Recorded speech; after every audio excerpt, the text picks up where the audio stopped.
Next question. The older that you are, the more involved you can be in the financial world.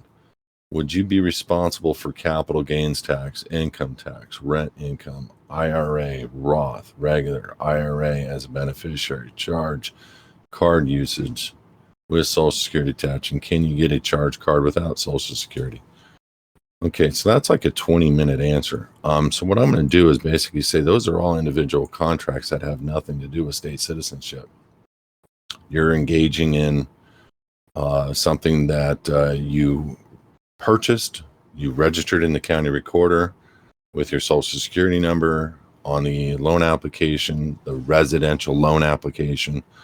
You agreed to all the terms of the IRS on the loan application. You said you're going to pay any capital gains tax for the artificial person, which you thought was you. And therefore you're responsible for capital gains tax. Now, could you put the property into a foundation and or a trust that would escape that? Absolutely. That's a different conversation. Income tax, absolutely. If you signed a W-4 and you received a W-2, you absolutely have to pay the taxes on that. Now, there's a whole lot of people out there that are going to beg to differ, and they're going to say that you can go down that road of sovereign citizen stuff and not pay your taxes. And I'm going to tell you this right now. The only time I've ever seen a sovereign citizen or somebody that doesn't like a tax protester, if you will. I'm not a tax protester. I pay every lawful tax and even legal tax that's due for the registered organization. See, I just refuse to contract. I don't sign W-4s. I don't sign W-9s. I don't receive K-1s, 1099s, W-2s. I don't receive any of those things. I'm not using the registered organization to any degree whatsoever. So if you are and you received a W-4 and that income tax is now due, absolutely, you should file a return for the registered organization. I have never seen anybody get charged for failure to file, or failure to pay. I've seen people get charged for failure to file when they've received a W-2 or a 1099, and it's only after a period of an extended period of time.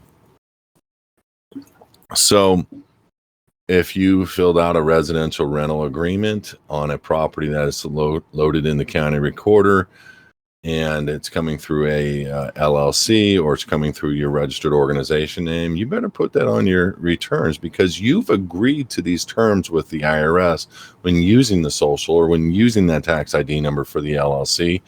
And if you don't file that return and be truthful about it, you can be exposed for fraud. Again, I just choose not to contract. If I'm going to buy land, I'm going to put it in a foundation. I'm not going to rent with a residential loan agreement. I'm going to have a completely different agreement that they can't bring into court, even if they wanted to. I could literally go in and lock the door, remove them from the property, and let them collect their stuff on the front door, and they couldn't do a dang thing because they're not a resident on my land, in my property, because I did not use a residential rental agreement. Everything is by agreement, and trust me, I'm speaking of firsthand material fact witness on these types of elements of how do we contract. Do I want to be a resident? No. So don't do a residential loan, a residential rental. Am I a United States citizen? No. So don't sign that you are. Don't use the social. There's no need. Have not used a social for 15 years. Do I need a brand new car? No. Do I have a nice car? 17 years old, but it's nice to me. I don't need the latest and the greatest of everything. I live in a great home. I rent, and I don't need to worry about ownership. Why? Because you don't truly own anything on this earth. And if you don't believe that, die and see if you still own it. You understand what I'm trying to say? It all belongs to God. So we're fighting, and I think what you're asking me is, how do I structure myself up so I don't have to worry about any of these items? That's what we do within the Living in the Private program. It's the initial contract or the changing of an agreement that handles the questions that you have. I would never put anything into a Roth or an IRA or a self-executing IRA Well, I would never do that. For me, my investment strategy is completely and totally different. I own nothing. He owns everything, and it's all structure.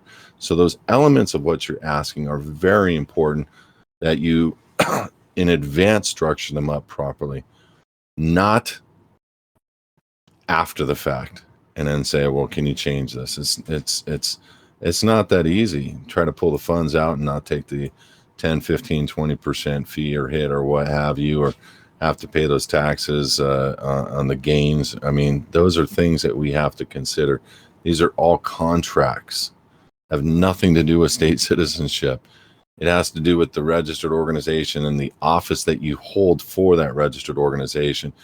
And you're not holding that office properly in accordance to the terms of all those agreements that you filled out.